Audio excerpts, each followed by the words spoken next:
યુપીના લખનૌમાં ટ્યુશન ક્લાસીસમાં લાગેલી આગની દુર્ઘટના બાદ સુરતમાં શાળાઓમાં ફાયર સેફટીની તપાસ હાથ ધરાઈ હતી.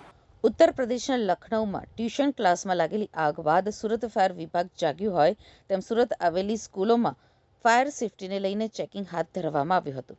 ઉત્તર પ્રદેશ જેવી જ ઘટના સુરતમાં પણ ભૂતકાળ બની હતી, જેને લઈ સુરત ફાયર વિભાગ દ્વારા સરપ્રાઇઝ ચેકિંગની જગ્યા ઉપર ફાયર વિભાગે શાળાઓને જાણકારી આપી અને ચેકિંગમાં પહોંચતા શાળાઓ સજ્જ થઈ ગઈ હતી.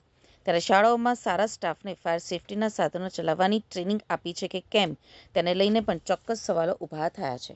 મારું નામ ધર્મેશ પટેલ છે. હું જહાંગીરપુરા ફાયર સ્ટેશન ખાતે સબ ફાયર ઓફિસર તરીકે ફરજ બજાવું છું. આજે શું કાર્યક્રમ કઈ સ્કૂલમાં કરવામાં આવ્યો? આજે આપણે સંસ્કાર ભારતી સ્કૂલમાં ફાયરના સાધનો ચેક કરવામાં આવ્યા છે કે ફાયરના સાધનો કાર્યરત છે કે કેમ તેની વિશે ચકાસણી ચાલી રહી છે. આનું કેટલા દિવસ સુધી આ મુવમેન્ટ ચાલવાનું છે ને કઈ રીતે ફાયર કામ કરશે? હાલ તો આપણી મુવમેન્ટ ચાલુ જ છે, એવું નથી કે કેટલા ટાઈમ સુધી ચાલશે.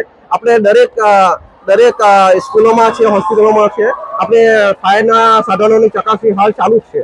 અચ્છા, આમાં આજે સ્કૂલમાં જે આવ્યા તો કેવા પ્રકારના સાધનો મળ્યા? મતલબ બરાબર કામ કરે છે કે કંઈક ચોરી આવી છે?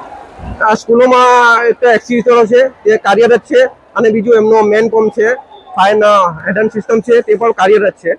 આનું કેટલા ટાઈમ છે જે તબક્કાવાર રીતે ચેકિંગ કરતું હોય છે ફાયર?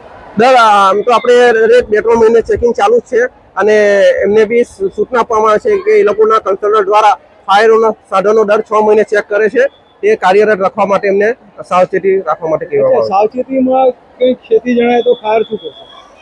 સાવચેતીની સ્થિતિ ન જણાય અને કંઈ આપણે એ લાગે તો એમને આપણે નોટિસ આપવામાં આવે છે કે તાત્કાલિક રિપેરિંગ કરાવી લાવવાનું.